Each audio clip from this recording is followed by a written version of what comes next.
ታቦር ተራራ ላይ ስመጣ ሁሉ ጊዜ ትዝ የሚለኝ አንድ ታሪክ አለ። ታሪኩ በእንግሊዝ ሀገር የተጻፈ ታሪክ ነው።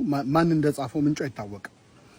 ሶስት ዛፎች በአንድ ትልቅ ተራራ ላይ በቅለው ያለ ገና ችግኝ እያሉ ለወደፊቱ ስታድግ ምን መሆን ትፈልጋለህ አይነት ውይይት ይወያያሉ።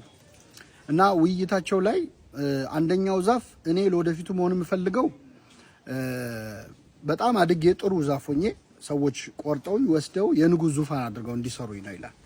ማለት ንጉስ የሚቀመጥበት ዙፋን እንደሆነ ነው የምፈልገው ይላል።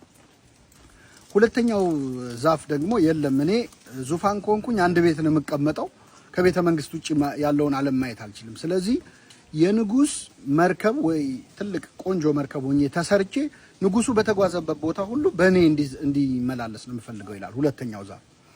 ሶስተኛው ዛፍ ምንድነው ምኞት ተብሎ ሲጠየቅ አይ እኔ ዙፋንም መሆን አልፈልግም ወይም ጀልባም ማነው እንትንም መርከብም መሆን አልፈልግም። እኔ ከዛፍነት መልቀቅ አልፈልግም። እዚሁ እንዳለው እያደኩ ሄጄ በጣም ረዝሜ መጨረሻ ላይ ሰማይ ደርሼ ሰዎች በእኔ ላይ ተንጠላጥለው ወደ ገነት እንዲገቡ ነው የምፈልገው ይላል። እነዚህ ሶስት ዛፎች አደጉ። ልክ እንዳደጉ ጥሩ ዛፎች እንደሆኑ ሶስቱንም አናጺዎች መተው ቆረጧቸው። እንግዲህ ከሶስቱ ረጅም ዛፍ ሆኖ ሰማይ መድረስ የሚያስበው ዛፍ ህልሙ ተቆረጠ ማለት ነው። አብሮ የንጉስ ዙፋን መሆን የሚፈልገውን ዛፍ በሚገርም ሁኔታ ወስደው ቆራርጠው ለከብት አርቢዎች ሰጡትና ከብት አርቢዎቹ ቆራርጠው ሳጥን አድርገው የከብቶች ፍግ የሚቀመጥበት እና ጭድ የሚቀመጥበት ሳጥን አደረጉት፣ በረት ውስጥ አስቀመጡት ማለት ነው። ሁለተኛው ደግሞ የንጉስ መርከብ መሆን ነበር ፍላጎቱ። በሚገርም ሁኔታ እሱንም ለአሳ አጥማጆች ሰጡትና አሳ አጥማጆች ቆራርጠው ብዙ ጀልባ አድርገው ሰሩት። አሳ ማጥመጃ ጀልባ ሆነ ማለት ነው። ስለዚህ የሶስቱም ዛፎች ህልም በአንድ ጊዜ እንዳይሆን ሆነ ማለት ነው።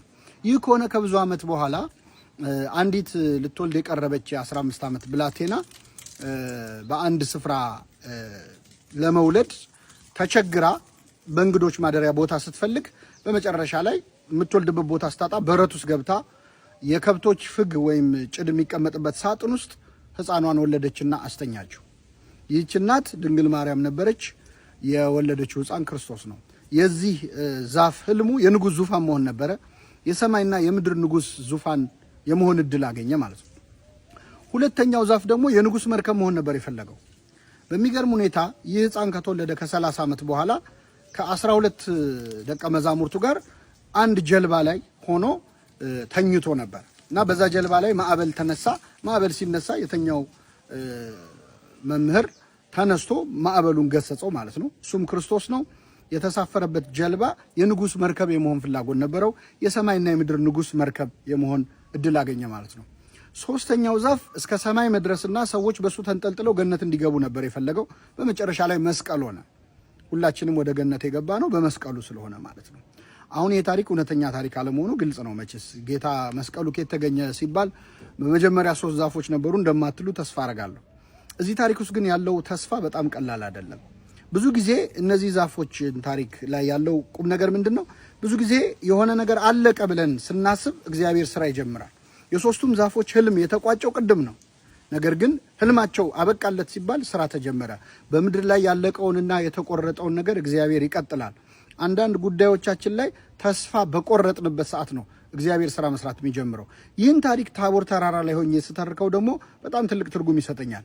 ለምን ካላችሁ ሙሴ እግዚአብሔርን ለማየት በጣም ለምኖ ነበር። ፊትህን አሳየኝ ብሎ ነበር። ሙሴ እግዚአብሔርን ፊቱን ሳያየው ሞተ። በሞተ በ1000 ዓመቱ ታቦር ተራራ ላይ እግዚአብሔር ከሞት አስነስቶ እኔን ያየ አብን አየ እንደሚል ወልደ እግዚአብሔር ኢየሱስ ክርስቶስን አሳየው። ስለዚህ የሙሴ ህልም ከሞተ በኋላ እንኳን ሆነ። ሙሴ ሲሞት ነበር ህልሙ ያበቃ የሚመስለው፣ ነገር ግን እግዚአብሔር አሳካለት። ሁለተኛው እዚህ ታቦር ተራራ ላይ የሌላ ሰው ህልም ተሳክቶ ታገኛላችሁ። ይኸውም የጴጥሮስ ህልም ነው። ጴጥሮስ ለጌታ ላንተ ለሙሴ ለኤልያስ 3 ዳስ እንስራ ብሎ ጠይቆ ነበረ። እግዚአብሔር አብ የምወደው ልጄ ነው እርሱን ስሙት ብሎ ገሰጸው። የጴጥሮስ ህልም አልተሳካም ነበር።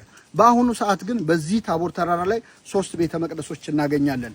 የመሐለኛው የክርስቶስ ሲሆን በግራና በቀኝ ያለው የሙሴና የኤልያስ ቤተ መቅደስ ነው። አንዳንድ ህልሞች በጊዜው አልተሳኩም ማለት እስከ መጨረሻው አይሳኩም ማለት አይደለም።